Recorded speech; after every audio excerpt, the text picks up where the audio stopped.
खबरनामे को पेश करदा अलमन्नान ज्वेल्स शालीबंडा हैदराबाद।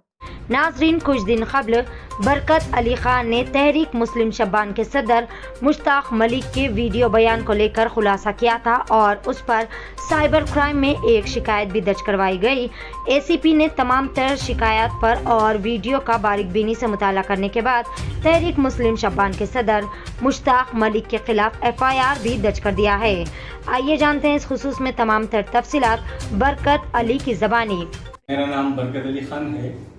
चंद दिन कबल तहरीक मुस्लिम शब्बान के सदर मुश्ताक मलिक का एक वीडियो मेरे पास आया था जिसमें कुछ ऑब्जेक्शनेबल कंटेंट थे जिसको हम रिव्यू किए, हमारी लीगल टीम रिव्यू की। उसके बाद हम उस पर कंप्लेन लिख जाके हम ACP ऑफिस को गए थे साइबर। देखिए, मेरा नाम बरकत अली खान है। चंद दिन कबल तहरीक मुस्लिम शब्बान के सदर मुश्ताक मलिक का एक वीडियो मेरे पास आया था जिसमें कुछ ऑब्जेक्शनेबल कंसेंट थे जो हम रिव्यू किए। उसके बाद हम साइबर क्राइम ऑफिस गए, वहाँ पर हमने कंप्लेंट की। वो कंप्लेंट रिव्यू की गई, ACP साहब से बात हुई। ACP साहब वो हमारे कंप्लेंट को और हमारे जो फेसबुक पे वीडियो आई उसको गौर से देखे, रिव्यू किए। रिव्यू करने के बाद मुश्ताक मलिक तहरीक मुस्लिम शब्बान के ख़िलाफ़ ये FIR इशू हो गया है।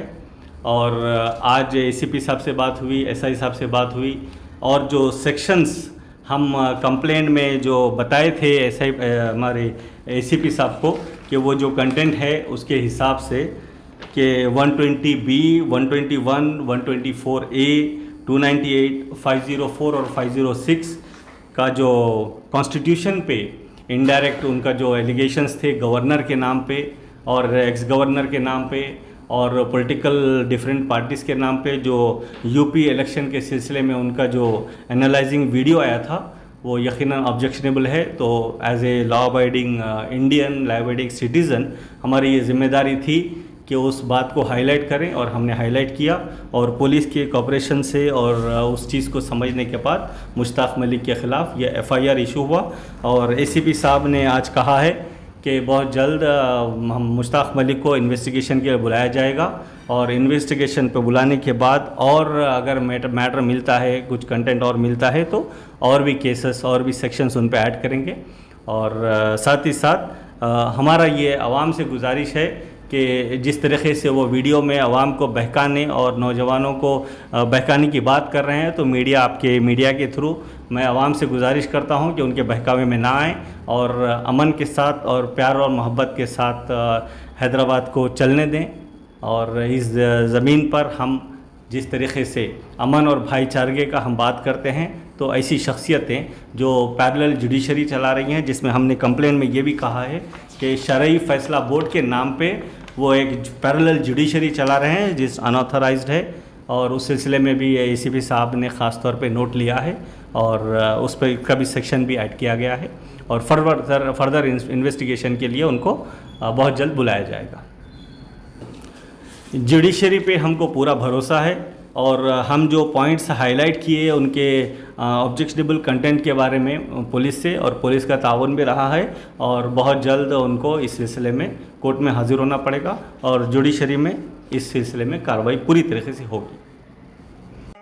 हमारी वजह से थोड़ा ही हारे, हमारी वजह से थोड़ा ही हुआ, फला हुआ।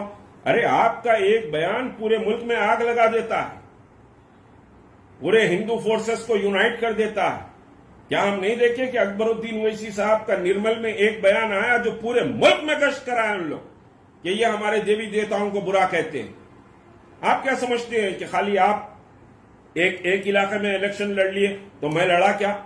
उसके असरात पूरे समझिए मुरत्तब होते हैं और पूरा गोदी मीडिया तो समझिए कि साहब आपके गोद में बैठा हुआ है, आपको प्रोजेक्ट करता है। कोई दूसरा मुस्लिम लीडर तो है ही नहीं, ना मुस्लिम लीग है, ना समझिए कि आसाम के समझिए कि वो मौलाना है और कोई दूसरा मुस्लिम लीडर। मुस्लिम वॉइस कचरे की कुंडी में तब्दील हो गई उर्दू एकेडमी और समझिए कि फाइनेंस कॉर्पोरेशन। TRS की मुस्लिम लीडरशिप को दफन करने में आपका सबसे बड़ा हाथ रहा है। कोई समझिए कि आज जो पार्टी इख्तिदार में है उसके पास कोई ऐसा लीडर नहीं है जो चीफ मिनिस्टर की आंखों में आंखें डालकर बात कर सके। आप बोलेंगे कि मैं क्या करूं, तो आप तो चीफ मिनिस्टर के गोद में बैठे हुए हैं। पूरी TRS मुस्लिम लीडरशिप खत्म हो गई। तो ये सब चीजों का जवाब देना पड़ेगा और अवामी सतह पर जवाब देना पड़ेगा। और हर मामले में आपसे हम इस मसले पर, ये जो इलेक्शन उत्तर प्रदेश का हुआ है, इसका हम समझिए कि मुकाबला करेंगे, सड़कों पे मुकाबला करेंगे, कौम को जमा करेंगे। और मैं कौम के नौजवानों से, कौम के बुजुर्गों से, कौम की खवातीन से, कौम की माओं से, कौम की बेटियों से, समझिए मसाजिद कमेटियों से, सबसे अपील करता हूं कि तुम्हारी शिनाख्त को यह शख्स दांव पर लगाकर आया, तुम्हारी तहजीब और हिंदुत्व के लिए रास्ता बनाकर यह शख्स आया, इसका एहतसाब होना चाहिए। और एहतसाब आप कहेंगे हम क्या करेंगे, इनके गुंडे हैं, इनके फलाह हैं, हम अल्लाह पर यकीन रखकर ये लड़ाई आपसे शुरू करेंगे। आप तहरीक मुस्लिम शब्बान का साथ दीजिए।